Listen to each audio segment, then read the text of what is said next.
The hall had always been known for its bright lights, soft music, and the sound of people greeting each other in warm excitement. That night was no different at first. Guests arrived wearing formal outfits, stepping inside with big smiles and high expectations. The evening was supposed to be special, something people talked about days in advance. The main attraction was a grand piano performance by a famous pianist everyone admired. Some guests had spent extra money only to sit close to the stage and watch that performance. The organizers moved around the hall, making sure everything was set. The tables were covered with clean white cloths, the glasses placed perfectly in straight lines. The air smelled of fresh flowers, and the lights above the stage made the piano shine like a centerpiece. Guests whispered about the performer, praising how talented they were and how lucky the event was to bring someone so well known. In the middle of the busy workers walked a quiet young maid. She moved with soft steps, carrying a small cloth for polishing surfaces. No one really noticed her. She had worked in the hall for months and had learned to blend into the background. She cleaned tables, wiped glassware, and made sure nothing looked out of place.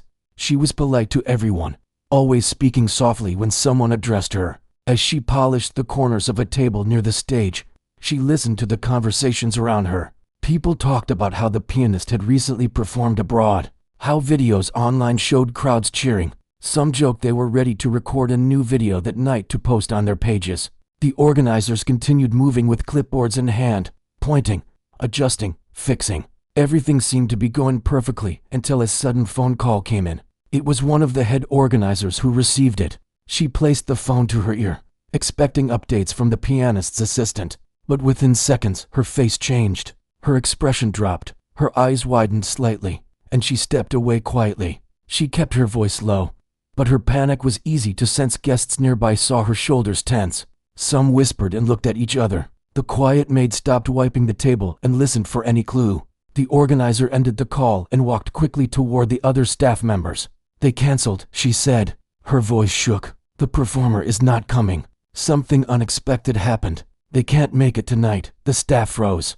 The hall suddenly felt colder. A few people gasped. A server carrying drinks almost dropped a tray. Within seconds, news began spreading among the guests. Some reacted with disbelief, some irritation, and some anger. "This can't be true," someone said loudly. "I paid extra just to hear that performance." Another snapped. One older guest laughed with frustration and said, "A charity event without the main attraction is just a dinner with loud people." Laughter followed, but not the friendly kind, more like a laugh that made others uncomfortable. Workers hurried into a small office space near the entrance. Doors closed, voices rose inside. They started calling backup performers, but everyone they reached was already booked. More calls went out, and each time disappointment followed. Meanwhile, the quiet maid continued working. She cleaned the tables, but her ears remained open. She heard remarks that were unkind, directed mostly toward staff. "Who plans an event without a backup?" A woman said. "What do they expect us to do? Tap dance?" Someone else joked out under that soft lighting. She stood alone, polishing glasses, pretending she didn't hear anything. One staff member stepped outside the office again, rubbing her forehead. "They're looking," she whispered, "but no one is free tonight. Everyone's either at another show or traveling." Someone from the guests section said loudly, "Maybe a worker can perform for us. That would be a comedy show." Several laughed again. The quiet maid looked down at her hands. Her fingers were slender and curved, the kind of hands that once moved over piano keys every morning. A long time ago, she spent hours practicing after school. Music was her peaceful world. But life changed, money became difficult, and the lessons stopped. She never told anyone here that she used to play. No one asked, and she learned to keep it hidden. One of the older hall coordinators approached her. Noticing she looked thoughtful, he asked gently, "Are you all right?" She nodded, forcing a small smile. From the stage area came the sound of heated discussion. The organizers were trying to fix the situation, but nothing was working. "We can't cancel," one of them said firmly. "Sponsors are here. Partners are here. We need something, anything." Another staff member replied, "We could play recorded music on the speakers." That idea was immediately rejected. "People didn't come to listen to a speaker," a guest said, overhearing. "We could have stayed home for that." The quiet maid looked at the piano. It was still shining, untouched, waiting. She stepped a little closer and then stopped again, afraid someone might notice her interest. Suddenly an organizer, out of frustration, said. Maybe anyone who knows how to play can step up. At least the stage won't be empty. It sounded more like sarcasm than a real offer. People laughed again. Someone pointed toward the workers. Maybe someone from cleaning can play a few keys. That would distract us for 3 minutes. Their voice was loud enough for the maid to hear. Her heart tightened. But she stayed silent. She knew what her hands could do. She knew melodies that never left her memory. But she also knew no one believed someone like her could belong on that stage. She lowered her head and continued wiping the last table. The hall remained filled with tension. The organizers walked in hurried circles. The guests spoke louder. And the moment that was supposed to be beautiful turned into a mix of complaints and frustration. Yet, despite all that noise, one small thought grew inside the young maid's heart, quiet but strong enough to change everything. That would come later. The hall was no longer full of warm excitement. Instead, it carried nervous energy. The organizers tried to smile, but their smiles looked forced. The guests tried to stay patient, but every minute that passed made them more restless. People shifted in their seats, looking around as if expecting someone to appear and save the night. The quiet maid stayed near the side of the hall, arranging trays and wiping surfaces that were already clean. She did not need to do those tasks, but it helped her keep busy. While listening to everything going on, the piano sat untouched on the stage, its glossy surface reflecting the lights above. It waited silently, almost reminding everyone of what was missing. In the office area, the organizers were making calls one after another. Their voices grew tired and heavy. Everyone is busy, one of them said. We should ask farther cities, another replied. But calls to other cities did not help.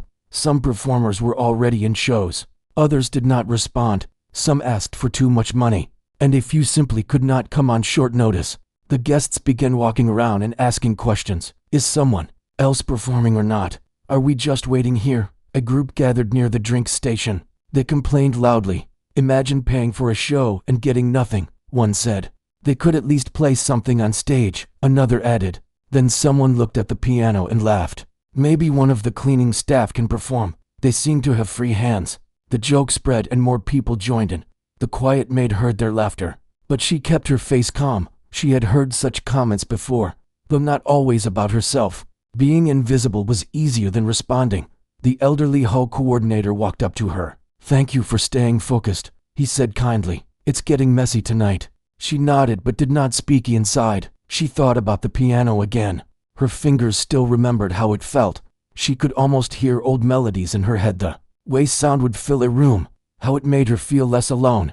She stepped closer to the piano one more time, not too close, just enough that she could see the keys clearly. She wondered how long it had been since she last played. Months, the year, maybe longer. An organizer soon came out of the office and announced loudly, "We are still working on it. Please give us more time."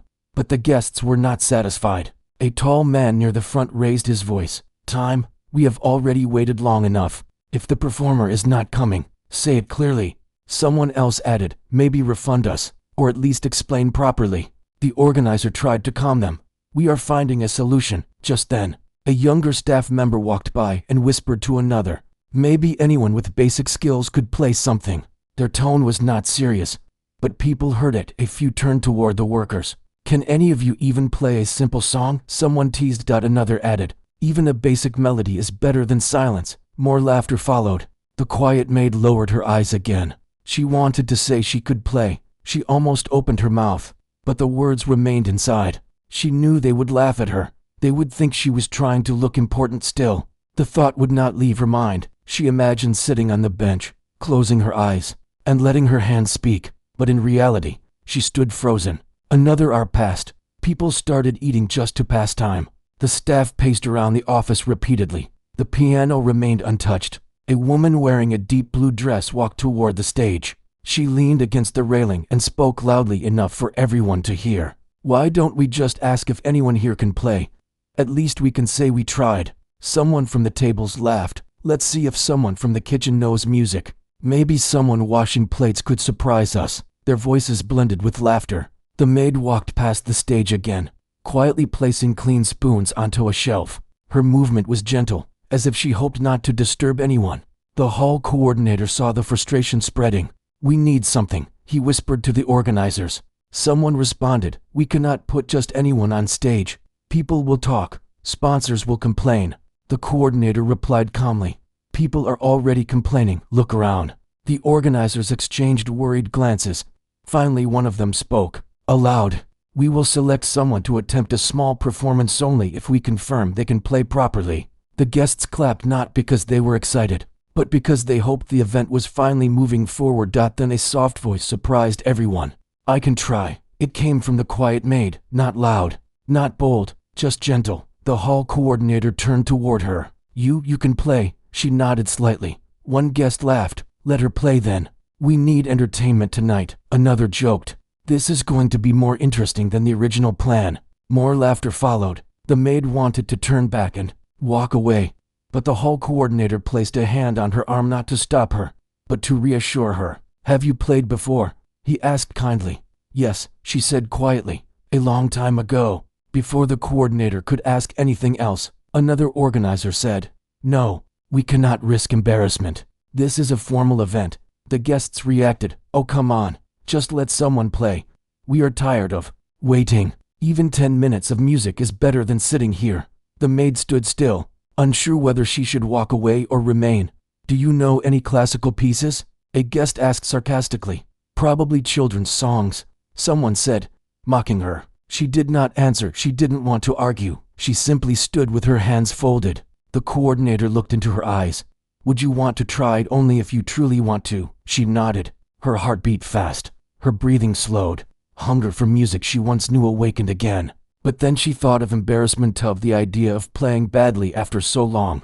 What if her hands were stiff? What if she forgot the notes? What if everyone laughed even louder? The coordinator spoke in a gentle voice. Don't worry. Just play something that feels right to you. The organizers still looked unsure, but the pressure from the guests was too strong. One said, Fine, let her try. If people do not like it, we will stop the event early. The Maid didn't move yet. She looked at the piano again. The lights reflected against its polished surface, almost inviting her closer. She stepped toward the stage, but her steps were small and tense. She could feel eyes watching, some curious, some doubtful, some amused. The closer she got, the heavier her heart felt. She remembered practicing alone in small rooms, remembered the music teacher who said she had special skill, remembered how music once belonged to her. Now she stood at the stage stairs. She gently placed her hand on the railing. Her fingers trembled slightly. Then someone whispered from the guest's side, This will be funny. Another replied, Wait until she hits a wrong note. The coordinator heard them, but said nothing. The Maid climbed the steps. She reached the top. The entire hall stilled, not with excitement, but with judgment. She stood beside the piano bench. She looked around once more. Many faces carried doubt. A few carried kindness. She rested her hand over the bench, but did not sit yet. Her eyes closed for a moment. She breathed. Then, in a voice no louder than a whisper, she said, I will try. She slowly lowered herself onto the piano bench, keeping her back straight and her hands still. For a moment, she did nothing. The hall was so quiet that people could hear the soft hum of the lights above. She placed her hand near the keys, not pressing yet, just feeling the space in front of her. The piano felt different from the old one she used long ago. This one was polished and smooth, untouched that evening. She looked down at the keys, white and shining under the bright lights. Her fingers hovered over them as if remembering something long forgotten. Behind her, some guests whispered, hoping to see what would happen. Do you think she really knows something? Probably a simple tune. Maybe she will freeze. Those comments echoed in her ear, but she let them fade into the background. She breathed slowly, remembering the posture her old teacher once taught her. Hands relaxed, shoulders soft, back tall. She let her fingers settle on the keys gently, as if greeting them after a long time apart. Then she pressed the first note. A clear sound drifted across the room, soft, warm, not loud. The audience paused, not expecting something so delicate. Then her second hand joined, forming the beginning of a melody that carried more emotion than anyone imagined. She began with a slow piece she learned many years ago. She had practiced it often, back when she was younger and hopeful. The tune was calm at first, like sunlight touching water. Some people lowered their drinks without even realizing they had. Then her hands began to move faster, not rushed, not loud, just controlled, full of understanding. She felt her fingers remember what her mind had forgotten. They moved like they never stopped playing. The melody continued to grow richer, fuller. The hall felt warmer. The sound filled every corner and softened every attitude. At first, people looked surprised. Then they slowly leaned forward. Their faces changed from curiosity to disbelief. The maid did not look at anyone. She was inside the music. She forgot the guests, forgot the laughter, forgot her fear. Her mind opened to the memory of old mornings when she practiced alone. She remembered sitting at a small keyboard, repeating notes until they became smooth. She remembered the first time she performed in a school hall, how the audience clapped, how her teacher smiled. Those memories lived again through her hands, near the back of the room. A few guests who had mocked her fell silent. One woman's eyes softened, another man sat straighter and listened. The melody shifted into a deeper tone, almost emotional. It felt like someone telling a story without words, about loss, about hope, about trying again even when life changes. The workers who were carrying trays stopped walking. They stood still, watching, stunned. The organizers looked at each other, astonished. Slowly, the crowd became completely silent. There were no whispers, no laughter, no movement. Her hands traveled from one side of the piano to the other. Her fingers rolled into patterns she thought she had forgotten. Some parts were soft and gentle, others moved with more force. She shaped the music the way her heart remembered. A young server whispered, "She's not just playing, she's performing." The elderly coordinator watched with pride. Though he did not know she had this gift, time began to feel different in that room. People forgot they were waiting for someone else. They forgot someone canceled. They even forgot she was someone they had ignored earlier. The sound connected them. She kept playing, letting the melody carry itself wherever it wished. She stopped thinking. She only felt. Near the edge of the stage, she lifted her hands for a moment, letting the music pause. The silence that followed carried anticipation. No one breathed too loudly. Then she returned to the keys with a soft continuation, closing the melody gently. The last few notes floated through the air like tiny feathers falling. Then she lifted her hands completely. The hall did not react immediately, not because they disliked it, but because they were stunned. Then came the sound. It began with one clap. Then another. Then more, until applause filled the entire room. It wasn't forced. It wasn't polite. It was amazement, real appreciation. A few people stood up. Some looked embarrassed for laughing earlier. Others looked inspired. The maid got up slowly from the bench. She kept her head low, unsure how to handle attention. She had not played to impress anyone. She played because music lived inside her still. The applause continued. One guest called out, "Play again." Several others joined. "Yes, one more." She hesitated. She didn't expect they would ask. She didn't know if she had the energy to start again. The coordinator leaned close and whispered, "Only if you want to. You don't have to." His voice was soft and respectful. She nodded once. She sat down again. This time she began with a lighter piece, something cheerful. Her fingers danced over the keys like drops of rain tapping gently on windows. People smiled without trying. The music made them relax. It made them forget their stress. Some began swaying slightly. Others tapped quietly on their knees. The organizers stood near the stage, almost speechless. They exchanged looks of relief and gratitude. When she finished the second piece, applause returned, stronger than before. People wanted to stand again, some cheering softly but respectfully. The maid stood and bowed her head slightly. She wanted to go back to her regular work, but the coordinator stopped her gently. "Stay here for a moment," he told her. Someone from the crowd walked forward. "That was beautiful," they said. Their tone was soft, showing sincerity. Another said, "Where did you learn to play like that?" She answered quietly, "I used to learn when I was younger, but I stopped." She didn't explain why. Someone else asked, "Why did you never tell anyone?" She smiled shyly. "It wasn't important. I came here to work, not to perform." The crowd reacted with surprise.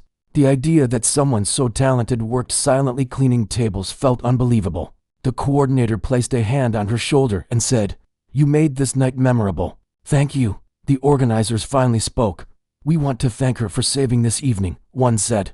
"We could not find anyone else, but she was right here the whole time." The guests clapped again. Some apologized in their expressions, even if they didn't speak the words aloud. She stepped down from the stage slowly. As she walked, people smiled at her gently. They didn't cheer loudly or crowd her. They respected her space. She returned to her corner. But her world was different now. The piano remained behind her, but it no longer felt distant. She sat quietly on a small chair near the back wall, her heart still beating quickly. The evening continued with conversation and renewed energy. No one complained anymore. People talked about the unexpected performance, how surprising it was, how meaningful it felt. The maid listened without saying anything. Inside her heart, something changed. She realized she had given the music life again. She had not been invisible, not tonight. She closed her eyes for a moment, replaying the notes in her mind. For the first time in a long time, she felt proud of herself. She didn't ask for attention, didn't ask for applause.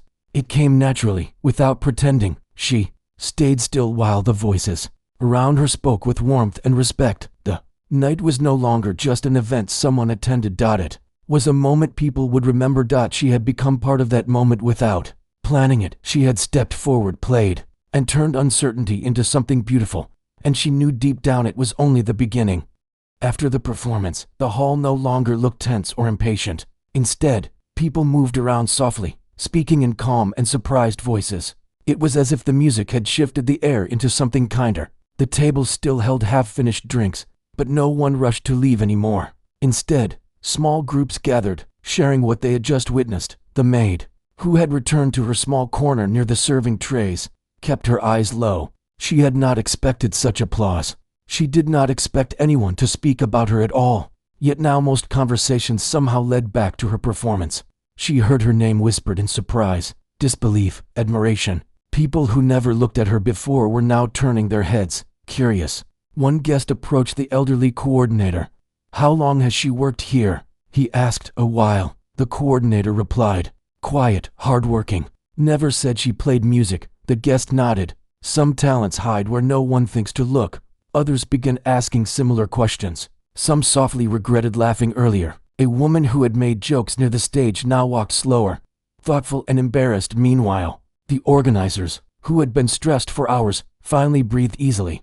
They gathered near the entrance, going over new plans. "Should we ask her to perform again later?" one asked. "People are happy now. Maybe we can end with her," another replied.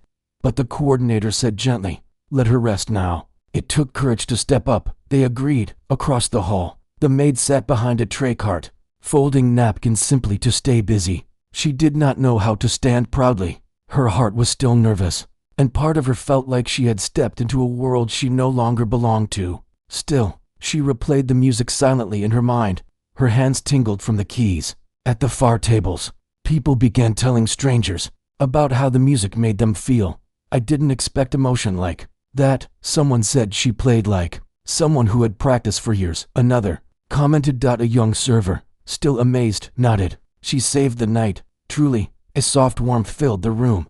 And not just because of the music. It was because everyone had seen something genuine, something that was not scheduled, not polished, not rehearsed for show. It came from real memory and heart. After some time, one of the guests approached her directly. She lifted her head slowly. "Thank you," they said. She simply smiled. It was her small way of saying she appreciated it. Another person stepped beside them. "You know, you played better than many trained performers I've seen," they said kindly. The maid shook her head. "I just played what I remembered. That's all." But they replied, "What matters is how deeply it reached people." She stayed quiet.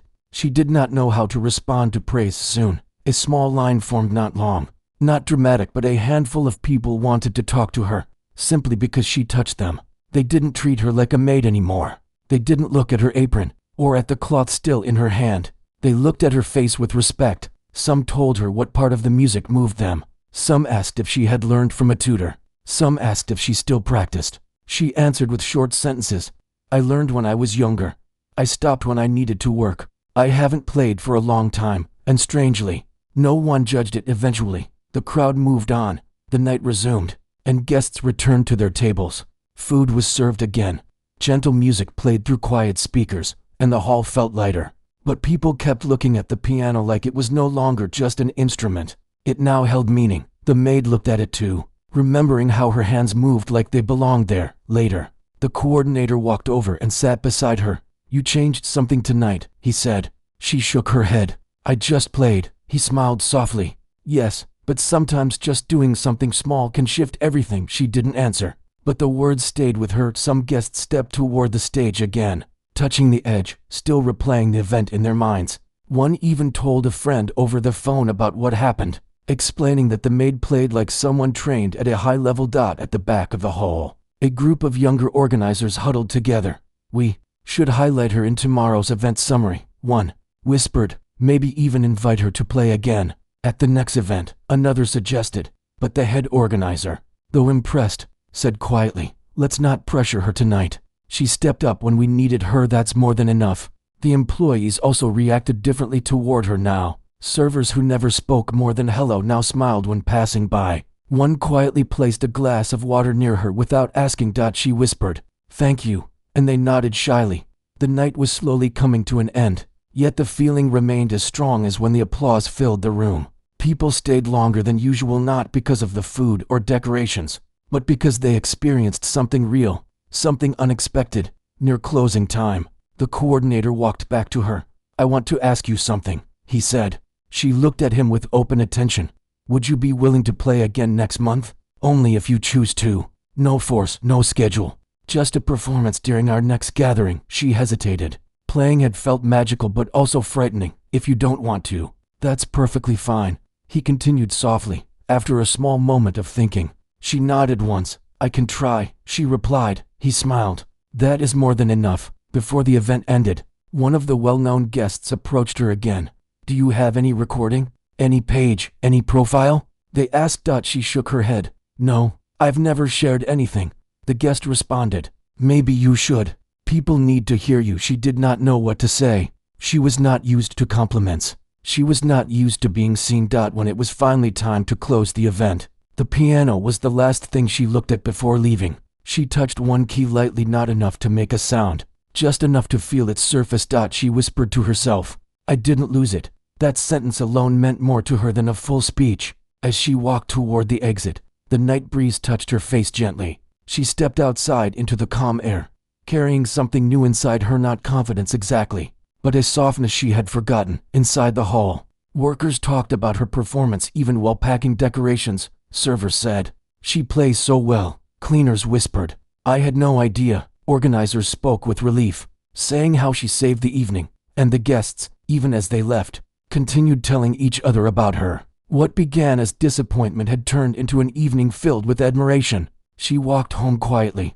but she walked differently. Not faster, not slower, just sure. When she reached her small apartment, she sat near the table and let everything replay in her mind. She closed her eyes and felt each note again. It wasn't a dream. It wasn't accidental. She chose to step forward. And tonight, everyone saw her not as someone cleaning corners or wiping tables. They saw her as a person who carried music inside her, a music that still lived and still mattered. The world felt different, not because it changed, but because now she remembered who she once was, and perhaps who she could still become. The next morning, the young maid woke up with the memory of the previous night still vivid in her mind. She could feel the notes of the music lingering in her fingers, as if her hands remembered every movement before her mind fully did. It had been a long time since she had felt such warmth inside her, such recognition, such real human appreciation. The memory of the applause still made her heart pound, but this time with pride instead of fear. She went through her morning routine quietly, her thoughts returning to the piano again and again.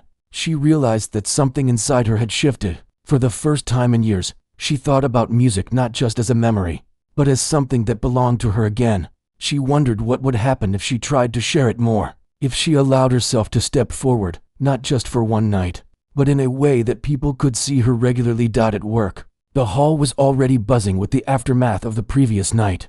Workers discussed her performance softly, each voice tinged with awe and respect. She moved quietly through the halls, picking up trays, wiping surfaces.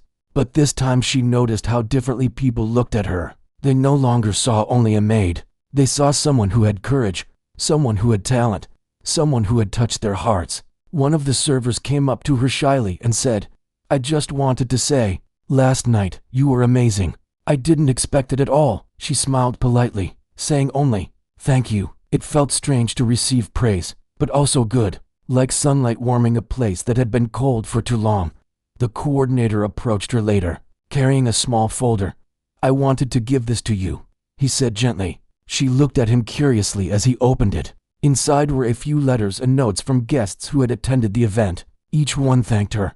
Some shared how the music had made them feel, how it had touched them deeply. Some even asked if she would play again at future events. She flipped through the papers slowly, her eyes widening as she realized how many people had been moved by her performance. "You really did touch a lot of people," he said softly. "Not many can do what you did, not in such a natural and honest way." She nodded quietly, feeling a little overwhelmed. It was a lot to take in, and she was not used to being the center of attention. Throughout the day, more and more people stopped by to congratulate her. Some apologized for jokes they had made the night before. Some asked how long she had played piano, and she explained briefly, without going into too much detail. Each conversation made her feel a little stronger, a little more confident that maybe she could reclaim a part of herself she had thought lost. Later that week, the head organizer called her into the office. She was nervous at first, unsure of what to expect, but when she arrived, he greeted her warmly. "I've been thinking," he said. "We would love for you to perform at our next event. It doesn't have to be anything big, just a short performance. The audience will be eager to hear you again, and I think it will be wonderful for everyone." She hesitated. Part of her was afraid. What if she failed? What if people's expectations were too high now? But another part of her, one she hadn't felt in a long time, felt excitement. The desire to play again, to share her music honestly and fully. I can try," she said softly. He smiled. "That's all I ask. Just try." After that, she returned to her usual work routine. But something had changed. She cleaned tables and polished glassware. But her heart felt lighter. She carried a secret strength inside her now, one that came from having faced her fear and sharing her gift. She realized that courage didn't always mean being bold in front of a crowd. Sometimes it meant stepping forward quietly when no one expected you to. A few days later, the hall received a letter from one of the guests who had attended the event.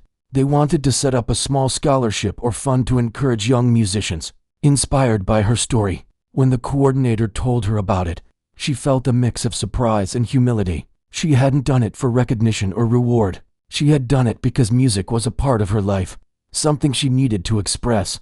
Word of her performance spread slowly but surely. Guests spoke about her to friends. Organizers recommended her to other event planners. Even local music teachers heard about her talent. She remained the same quiet maid at the hall, moving gently through her work. But now people looked at her with new respect, with curiosity, and sometimes with admiration. One afternoon, after the hall had been quiet for a few hours, she sat by the piano during a slow moment. She ran her fingers lightly across the keys, feeling the familiar smoothness. No audience watched her, no expectations pressed on her. She played a simple melody, just for herself, and in that private moment, she realized that music was not just about performance. It was about expression, about finding peace, about connecting with something inside her that words could never reach. Weeks passed, and the next event arrived. She stood backstage, waiting to be called. Her hands trembled slightly, but it was no longer fear, it was anticipation, excitement. She stepped onto the stage when invited, greeted by polite applause. As her fingers touched the keys, she felt the same connection as before. The music flowed naturally, a mix of old favorites and pieces she had practiced quietly at home. The audience watched in wonder. Some had already heard her story. Some had attended the previous event. But even those who were hearing her for the first time were captivated. The same magic returned. The hall fell into silence, the music floating effortlessly, filling every corner, touching every person. When she finished, the applause was louder than ever. People stood, some even cheering softly. She allowed herself a small bow, feeling a quiet pride. She had returned to the stage, but this time she understood that her value was not measured by titles or appearances. It was measured by the truth in her music, by the courage to share herself despite fear or doubt. As the night continued, she walked through the hall with a calm heart.